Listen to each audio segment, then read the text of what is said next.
Bonjour à toutes et à tous et bienvenue sur votre chaîne d'information régionale pour cette nouvelle édition. L'essentiel de l'actualité des derniers jours en images en 8 minutes et on va démarrer tout de suite ce journal en parlant d'emploi et de formation. Plus que jamais le dispositif Bouge et décroche, ton job lancé il y a 3 ans par la région Hauts-de-France. Ici, le décrochage scolaire concernerait près de 20 000 jeunes des moins de 20 ans sans qualification, alors que de nombreuses entreprises peinent aujourd'hui à recruter.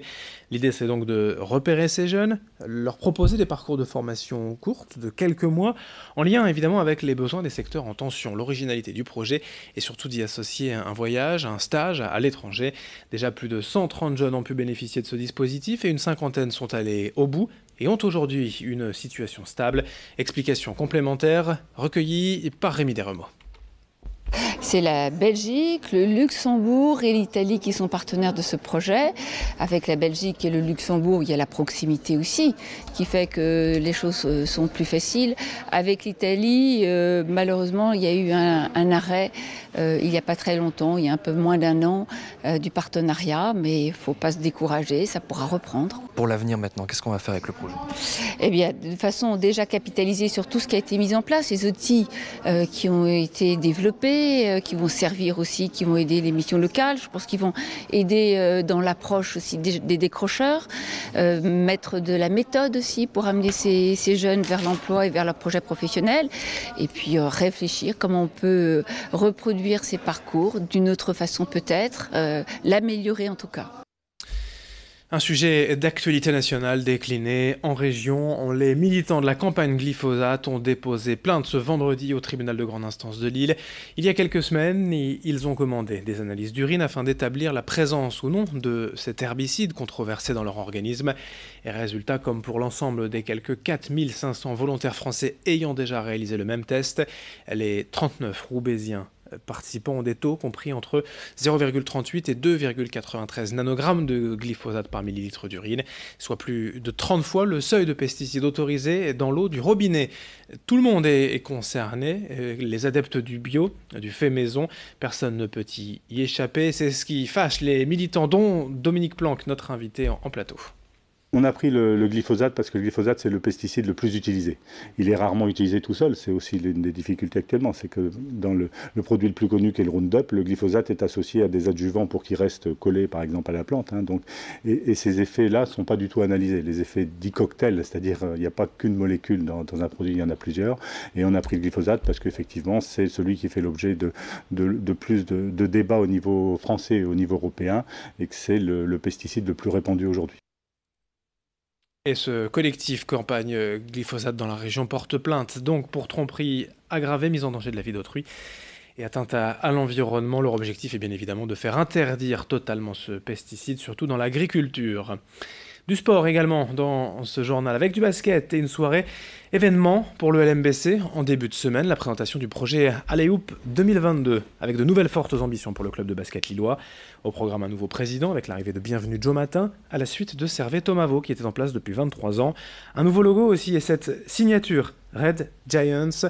Et surtout un nouvel objectif, la montée en Pro A d'ici 3 ans. Avant cela, le club veut d'abord développer la formation et son impact social, travailler également les partenariats, les sponsoring, pour accroître ses revenus, tout en comptant tout de même sur l'appui des pouvoirs publics. Explication avec le capitaine du LMBC, Nicolas Takoun, au micro de Xavier Silly. Je pense que penser à la formation et pour pouvoir intégrer un jour l'équipe professionnelle, c'est une bonne chose, surtout encore une fois dans une ville comme Lille où il y a un potentiel, il y a des bons joueurs sur la métropole et c'est dommage de les voir partir forcément se former ailleurs alors qu'on pourrait les garder au sein du club dans le circuit pour qu'ils puissent un jour devenir professionnels au club ou ailleurs, mais en tout cas ils pourraient rendre des bons services pour le club. On se rend compte aussi que, comme je l'ai dit, les dirigeants travaillent pour pouvoir évoluer et faire grandir le club. Donc nous après sur le terrain, ça nous pousse aussi et c'est sûr que c'est aussi une motivation supplémentaire pour nous. Dans l'actualité également, la sécurité sur les plages. Le week-end dernier, un jeune homme d'une vingtaine d'années est mort noyé à Berck et il y a quelques semaines, la SNSM, les sauveteurs en mer ont payé un lourd tribut en intervenant lors d'une tempête au Sable d'Olonne et 3 sauveteurs sont décédés en mer. Ce samedi, journée nationale de collecte pour les sauveteurs en mer, l'occasion de s'intéresser à leur travail, à l'entraînement de ces bénévoles, les membres de la SNSM dans la région à l'approche de l'été. Lucille Berthe-Constant et les équipes de l'ESJ Paris Grand Lille ont suivi l'un de ces entraînements en baie d'Authie. Départ pour la baie d'Authie. Une fois par mois, les bénévoles de la Société nationale des sauveteurs en mer partent en exercice. C'est parti ? C'est parti. Ici, à Berck-sur-Mer, ils sont une quinzaine d'équipiers disponibles jour et nuit à n'importe quel moment de l'année. Ça y est, t'es revenu sur Terre? Ça y est, ouais. Eh ben c'est bien. Ces bénévoles missionnés par la Marine nationale réalisent 60% des opérations de sauvetage et avant chaque intervention, il faut s'équiper. Alors l'équipement consiste en une combinaison sèche ou humide. On a deux sortes de combinaisons. Et puis des bottillons. Ensuite un gilet, casque, gants.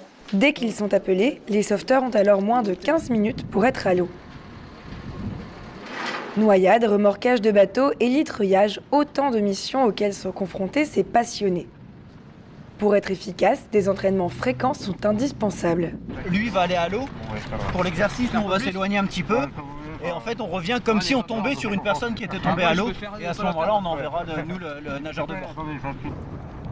À cause des marées et des bancs de sable, la baie d'Authie est l'une des plus dangereuses de France. Les sauvetages sont fréquents, une vingtaine d'interventions sont effectuées par an.